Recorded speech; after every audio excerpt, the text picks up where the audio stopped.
ದೇವಸ್ಥಾನದ ಧಾರ್ಮಿಕ ಮೆರವಣಿಗೆ ಸಂದರ್ಭದಲ್ಲಿ ಕಾಲ್ತುಳಿತ ಸಂಭವಿಸಿದೆ. ಸಾವಿರಾರು ಭಕ್ತರು ಏಕಾಏಕಿ ನುಗ್ಗಿದ್ರಿಂದ ದುರಂತ ಉಂಟಾಗಿದೆ. ಹಲವು ಭಕ್ತರು ಮೃತಪಟ್ಟಿದ್ದಾರೆ, ಹಲವರು ಗಂಭೀರ ಗಾಯಗೊಂಡಿದ್ದಾರೆ. ಗಾಯಾಳುಗಳಿಗೆ ಸೂಕ್ತ ಚಿಕಿತ್ಸೆ ಕೊಡಿಸುವಂತೆ ಅಧಿಕಾರಿಗಳಿಗೆ ಸೂಚಿಸಿದ್ದೇನೆ.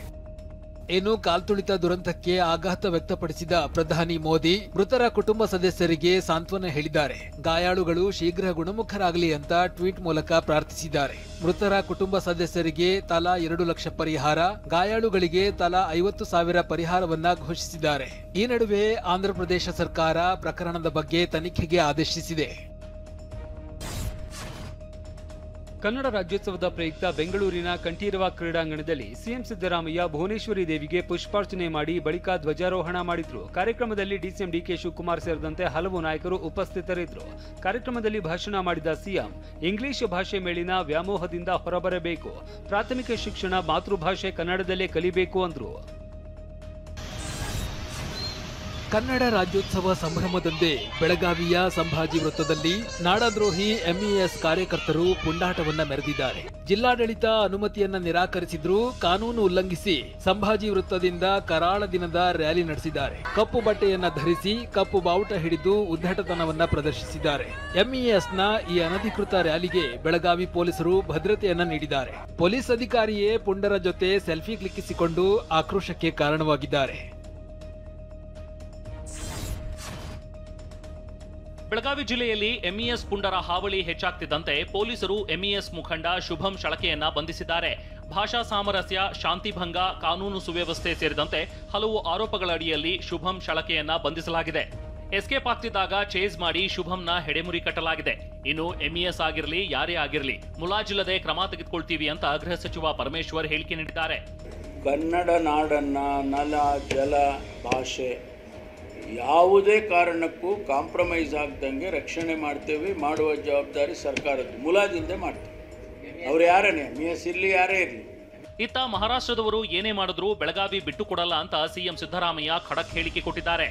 ಅವ್ರು ಏನೇ ಮಾಡಿದ್ರು ಕೂಡ ನಾವು ಬೆಳಗಾವಿಯನ್ನ ಯಾವ ಕಾರಣಕ್ಕೂ ಬಿಟ್ಟುಕೊಡಲ್ಲ. ಬೆಳಗಾವಿ ಕರ್ನಾಟಕದ ಭಾಗ. ಗಾರ್ಡನ್ ಸಿಟಿ ಬೆಂಗಳೂರಿನಲ್ಲಿ ರಸ್ತೆ ಬದಿ ಕಸ ಎಸೆಯೋದಕ್ಕೆ ಬ್ರೇಕ್ ಹಾಕಲು ಜಿಬಿಎ ಹರಸಾಹಸ ಪಡುತ್ತಿದೆ.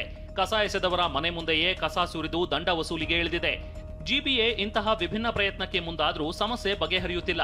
ರಾಜಧಾನಿಯ ರಸ್ತೆಗಳಲ್ಲಿ ಎಂದಿನಂತೆ ಕಸದ ರಾಶಿ ಪ್ರತ್ಯಕ್ಷವಾಗ್ತಿವೆ. ಶಾಂತಿನಗರ ಮುಖ್ಯ ರಸ್ತೆಯಲ್ಲಿ ಬಸ್ ಶೆಲ್ಟರ್ ಬಳಿಯೇ ಕಸದ ರಾಶಿ ಬಿದ್ದಿದೆ. ಗಬ್ಬೆದ್ದು ನಾರುವ ಕಸದ ರಾಶಿ ಮಧ್ಯೆಯೇ ಜನ ಅಡ್ಡಾಡ್ತಿದ್ದಾರೆ. ಇತ್ತ ಬಸ್ ನಿಲ್ದಾಣದ ಬಳಿಯೇ ಟಿವಿ9 ಕ್ಯಾಮೆರಾದ ಮುಂದೆಯೇ ಓರ್ವ ವ್ಯಕ್ತಿ ಕಸ ಎಸೆದಿದ್ದಾನೆ. ಕೇಳಿದ್ದಕ್ಕೆ ಕಸ ಸಂಗ್ರಹಿಸೋ ಆಟೋ ಒಳಗೆ ಬರಲ್ಲ, ಇಲ್ಲೇ ಬಂದು ಕಸ ತುಂಬಿಕೊಂಡು ಹೋಗ್ತಾರೆ ಎಂದಿದ್ದಾನೆ. ಇಲ್ಲಿ ಬಿಗ್ ಬಜಾರ್ ಇಲ್ಲಿ ಕೆಳಗಡೆ ಐತೆ. ಇಲ್ಲೇ ಸುರಿತಿದ್ದೀರಾ? ಗಾಡಿ ಬರಲ್ವಾ? ಈಗ ಬರುತ್ತೆ, ತಗೊಂಡೋಗ್ಬಿಡುತ್ತೆ. ಗಾಡಿ ಬಂದಾಗ ಹಾಕ್ತೀರಾ? ಇಲ್ಲ ರೋಡ್ ಸೈಡ್ ಈಗ ಬರುತ್ತೆ, ಎತ್ಕೊಂಡು ಹೋಗ್ಬಿಡುತ್ತೆ. ಅಲ್ಲ ಬಸ್ ಸ್ಟ್ಯಾಂಡ್ ಅಲ್ಲಿ ಹಾಕ್ತಿದ್ದೀರಲ್ಲ, ಅಲ್ಲಿ ಹೊರಗಡೆ ಬರಲ್ಲ ಗಾಡಿ? ಇಲ್ಲ, ಹೊರಗಡೆ ಬರೋದಿಲ್ಲ. ಇಲ್ಲೇ ನಿಲ್ಲಿಸ್ತಾರೆ. ಇಲ್ಲಿ ಮೊದಲೇ ಹಾಕಿದಾರಲ್ಲ, ರೋಡ್ ಗುಡಿಸೋರು ಇಲ್ಲಿ ಹಾಕಿದ್ದಾರೆ, ಅದಕ್ಕೆ ನಾವು ಹಾಕೋದು. ಬೆಂಗಳೂರು ಜನರು ಜಿಬಿಎ ಕಸ ನಿರ್ವಹಣೆ ಬಗ್ಗೆ ಅಸಮಾಧಾನ ವ್ಯಕ್ತಪಡಿಸಿದ್ದಾರೆ. ವಾರ 15 ದಿನಗಳು ಕಳೆದ್ರೂ ಕಸ ಸಂಗ್ರಹಿಸುವ ಗಾಡಿಗಳು ಬರಲ್ಲ. ಮೊದಲೆಲ್ಲ ಕಸ ಹಾಕಲು ಒಂದು ಬಾಕ್ಸ್ ಇರ್ತಿತ್ತು, ಈಗ ಆ ಬಾಕ್ಸ್ಗಳು ಇಲ್ಲ ಅಂತ ಬೇಸರ ಹೊರಹಾಕಿದ್ದಾರೆ. ಆಟೋದವರು ಸರಿಯಾಗಿ ಬರೋದಿಲ್ಲ, ಟೈಮಿಂಗ್ ಸರಿಯಾಗಿ ಬರೋದಿಲ್ಲ. ಅವರು ಒಂದು ದಿನ ಬಂದರೆ ಒಂದು ವಾರ ಬರೋದಿಲ್ಲ. ಏನಾದರೂ ಕೇಳಿದ್ರೆ ಏನು ಮಾಡ್ತೀರಾ, ಯಾರಿಗೆ ಹೋಗಿ ಕಂಪ್ಲೇಂಟ್ ಮಾಡ್ತೀರಾ, ಮಾಡ್ಕೊಳ್ಳಿ ಅಂತ ಹೇಳ್ತಾರೆ. ಬಟ್ ನಾವು ಯಾರಿಗೆ ಹೋಗಿ ಕಂಪ್ಲೇಂಟ್ ಮಾಡೋಣ? ಕಂಪ್ಲೇಂಟ್ ಮಾಡಿದ್ರು ಕೂಡ ಅವರು ಆ್ಯಕ್ಷನ್ ತಗೊಳ್ಳೋದಿಲ್ಲ. ಸೊ ಮೊದಲಾದರೆ ಒಂದು ಬಾಕ್ಸ್ ಇರ್ತಿತ್ತು, ಆ ಬಾಕ್ಸಲ್ಲಿ ಹೋಗಿ ಹಾಕ್ತಿದ್ರು. ಮನೇಲಿ ಇದ್ದಿದ್ರು ಹೋಗಿ ಅಲ್ಲಿ ಎಷ್ಟೋ ಯಾವುದೋ ಟೈಮಲ್ಲಿ ಹಾಕ್ತಿದ್ರು. ಸೊ ಅದು ಸೇಫ್ ಇತ್ತು. ಬಟ್ ಈಗೇನಾಗ್ತದೆ, ಅವ್ರು ಬರೋ ಟೈಮಿಗೆ ನಾವು ಫ್ರೀ ಇರೋಲ್ಲ, ನಾವು ಬಂದಾಗ ಅವ್ರು ಫ್ರೀ ಇರಲ್ಲ, ನಾವು ಫ್ರೀ ಇದ್ದಾಗ. ಇತ್ತ ರಸ್ತೆ ಬದಿಯಲ್ಲಿ ಕಸ ಹಾಕುವವರನ್ನ ನಾವು ವಾಚ್ ಮಾಡ್ತಿದ್ದೇವೆ. ಎಲ್ಲೆಲ್ಲೋ ಕಸ ಬಿಸಾಕಿದ್ರೆ ನಿಮ್ಮ ಮನೆ ಮುಂದೆಯೇ ಕಸ ಹಾಕ್ತೇವೆ ಅಂತ ಡಿಸಿಎಂ ಡಿಕೆ ಶಿವಕುಮಾರ್ ಎಚ್ಚರಿಕೆ ನೀಡಿದ್ದಾರೆ. ಮನೆ ಮುಂದೆ ಕಸ ಯಾಕೆ ಹಾಕ್ತಾ ಇದೀವಿ, ಅವ್ರನ್ನೆಲ್ಲ ವಾಚ್ ಮಾಡ್ತಾ ಇದೀವಿ. ನಿನ್ನೂ ವಾಚ್ ಮಾಡ್ತಾ ಇದೀವಿ. ನೀನು ಕೂಡ ಕಸನ ಎಲ್ಲೋ ಬಿಸಾಕ್ಬಿಟ್ಟು ಹೋದ್ರೆ ಎಲ್ಲ ಕ್ಯಾಮ್ರಾ ಕೂಡ ಹಾಕಿದೀವಿ, ಫೈನ್ ಹಾಕ್ತಾ ಇದೀವಿ. ನಿಮ್ಮ ಮನೆ ಮುಂದೆನೆ ತಂದು ವಾಪಸ್ ಕಸ ಹಾಕಿ ನಿಮ್ಮ ಕೈಲಿ ಫೈನ್ ವಸೂಲು ಮಾಡ್ತಾ ಇದೀವಿ. ಬೆಂಗಳೂರು ದಕ್ಷಿಣ ತಾಲೂಕಿನ ದೇವಿಗೆರೆ ಬಳಿಯ ಆಯನ ರೆಸಾರ್ಟ್ನಲ್ಲಿ ನಡೆಯುತ್ತಿದ್ದ ರೇವ್ ಪಾರ್ಟಿ ಮೇಲೆ ಪೊಲೀಸರು ದಾಳಿ ನಡೆಸಿದ್ದಾರೆ. ಈ ವೇಳೆ 35 ಯುವತಿಯರು ಸೇರಿ 115 ಜನರನ್ನ ಪೊಲೀಸರು ವಶಕ್ಕೆ ಪಡೆದಿದ್ದಾರೆ. ಈ ರೇವ್ ಪಾರ್ಟಿಯಲ್ಲಿ ಪಾಲ್ಗೊಂಡಿದ್ದವರು ಬಹುತೇಕ ಕಾಲೇಜು ಯುವಕ ಯುವತಿಯರು ಅನ್ನೋದೇ ಶಾಕಿಂಗ್ ವಿಚಾರ. ರೇವ್ ಪಾರ್ಟಿ ವೇಳೆ ಮಾದಕ ವಸ್ತು ಬಳಕೆ ಮಾಡಿರೋ ಆರೋಪ ಹಿನ್ನೆಲೆ ವಶಕ್ಕೆ ಪಡೆದ ಎಲ್ಲಾ ಯುವಕ ಯುವತಿಯರ ಮೆಡಿಕಲ್ ಟೆಸ್ಟ್ ನಡೆಸಲಾಗಿದೆ.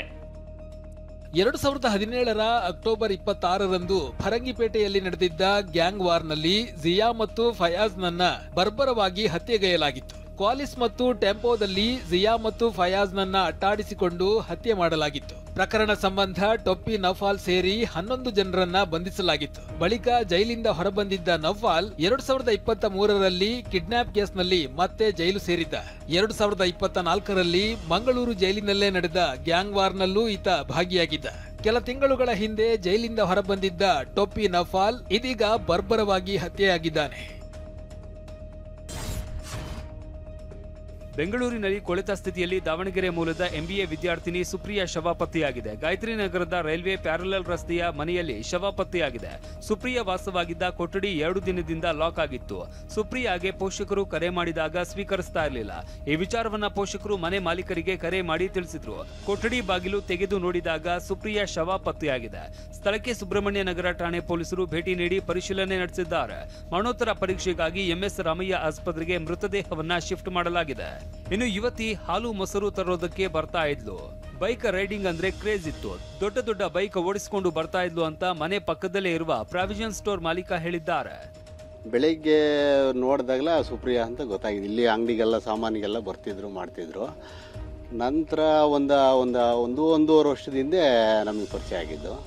ಹಾಲು ಮೊಸರು ಈ ಥರಕ್ಕೆಲ್ಲ ಐಟಮ್ ಎಲ್ಲ ತೊಗೊಂಡೋಗಿ ಬರ್ತಿದ್ರು.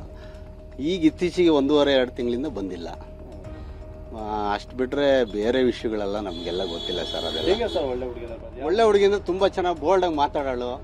ಎಲ್ಲರನ್ನೂ ಚೆನ್ನಾಗಿ ಅಂಕಲ್ ಅಂತ ಮಾತಾಡಿಸಿ ಸಾಮಾನೆಲ್ಲ ತಗೊಂಡು ಹೋಗ್ಬೇಕಾರೆ ನಮ್ಮ ದಾವಣಗೆರೆ ನಾವು ಇಲ್ಲೇ ಇರೋದು ಅಂತೆಲ್ಲ ಹೇಳ್ತಿದ್ವಿ. 2025ನೇ ಸಾಲಿನ ಕನ್ನಡ ರಾಜ್ಯೋತ್ಸವ ಪ್ರಶಸ್ತಿ ಪ್ರದಾನ ಸಮಾರಂಭ ಬೆಂಗಳೂರಿನ ರವೀಂದ್ರ ಕಲಾಕ್ಷೇತ್ರದಲ್ಲಿ ನಡೆಯಿತು. ವಿವಿಧ ಕ್ಷೇತ್ರಗಳಲ್ಲಿ ಸಾಧನೆ ಮಾಡಿದ 70 ಸಾಧಕರಿಗೆ ಸಿಎಂ ಸಿದ್ದರಾಮಯ್ಯ, ಡಿಸಿಎಂ ಡಿಕೆ ಶಿವಕುಮಾರ್ ಹಾಗೂ ಸಚಿವರು ಪ್ರಶಸ್ತಿ ಪ್ರದಾನ ಮಾಡಿದ್ರು. ಸಾಧಕರಿಗೆ ಮೈಸೂರು ಪೇಟ ತೊಡಿಸಿ, ಶಾಲು ಹೊದಿಸಿ, ಹಾರ ಹಾಕಿ 5 ಲಕ್ಷ ರೂಪಾಯಿ ಚೆಕ್ ಹಾಗೂ 25 ಗ್ರಾಂ ಚಿನ್ನದ ಹಾರದ ಜೊತೆಗೆ ಪ್ರಶಸ್ತಿ ಫಲಕ ನೀಡಿ ಗೌರವಿಸಲಾಯಿತು. ಕಾರ್ಯಕ್ರಮದಲ್ಲಿ ಮಾತನಾಡಿದ ಸಿಎಂ ಸಿದ್ದರಾಮಯ್ಯ, ಸಿಎಂ ಆಗಿ ನಾನು ಪ್ರಶಸ್ತಿಗೆ ಯಾರ ಹೆಸರನ್ನು ಶಿಫಾರಸು ಮಾಡಿಲ್ಲ. ಆಯಾ ಕ್ಷೇತ್ರದ ಸಾಧಕರಿಗೆ ಸಲಹಾ ಸಮಿತಿ ಶಿಫಾರಸಿನಂತೆ ಪ್ರಶಸ್ತಿ ನೀಡಲಾಗ್ತಾ ಇದೆ ಅಂದ್ರು. ನಾನಾಗ್ಲಿ, ಶಿವಕುಮಾರ್ ಆಗಲಿ, ಶಿವರಾಜ್ ತಂಗಡಿಗೆ ಆಗಲಿ ಇಂಟರ್ಫಿಯರ್ ಆಗಲ್ಲ. ಈ ಸಾರಿ ನನ್ನ ಪ್ರಕಾರ ಎಲ್ಲ ಅರ್ಹರನ್ನ ಸಲಹಾ ಸಮಿತಿಯವರು ಆಯ್ಕೆ ಮಾಡಿದ್ದಾರೆ. ಬೆಂಗಳೂರು ಗ್ರಾಮಾಂತರದ ನೆಲಮಂಗಲದಲ್ಲಿ ಗಡಾರಿ ಗ್ಯಾಂಗ್ ಆಕ್ಟಿವ್ ಆಗಿದೆ. White and white monkey cap ಧರಿಸಿ ಎಂಟ್ರಿ ಕೊಡುವ ಗ್ಯಾಂಗ್ ಹೈಟೆಕ್ ಸಲೂನ್ಗಳಲ್ಲಿ ಕಳ್ಳತನ ಮಾಡಿ ಪರಾರಿಯಾಗ್ತಿದೆ. ಮಾದನಾಯಕನಹಳ್ಳಿಯ ಸಲೂನ್ನಿಂದ 50,000 ನಗದು ಹೊತ್ತೊಯ್ದಿದೆ. ಲ್ಯಾಂಡ್ಲಾರ್ಡ್ ಟೀಸರ್ ಸಿನಿಮಾ ಸಮಾರಂಭದಲ್ಲಿ ಡಿ ಬಾಸ್ ಅಭಿಮಾನಿಗಳ ಪ್ರೀತಿಗೆ ನಟಿ ರಚಿತಾ ರಾಮ್ ಬೇಯಿಸುತ್ತಿದ್ದಾರೆ. ರಚಿತಾ ಮಾತು ಶುರು ಮಾಡುತ್ತಿದ್ದಂತೆ ಅಭಿಮಾನಿಗಳು ಜೈ ಡಿ ಬಾಸ್ ಘೋಷಣೆ ಕೂಗಿದ್ದಾರೆ. ಫ್ಯಾನ್ಸ್ ವರ್ತನೆಯಿಂದ ಕೊಂಚ ಗರಂ ಆದ ಡಿಂಪಲ್ ಕ್ವೀನ್ ಮಾತನಾಡಲು ಅವಕಾಶ ನೀಡಿ ಎಲ್ಲರ ಹೆಸರು ಘೋಷಣೆ ಕೂಗೋಣ ಅಂದ್ರು.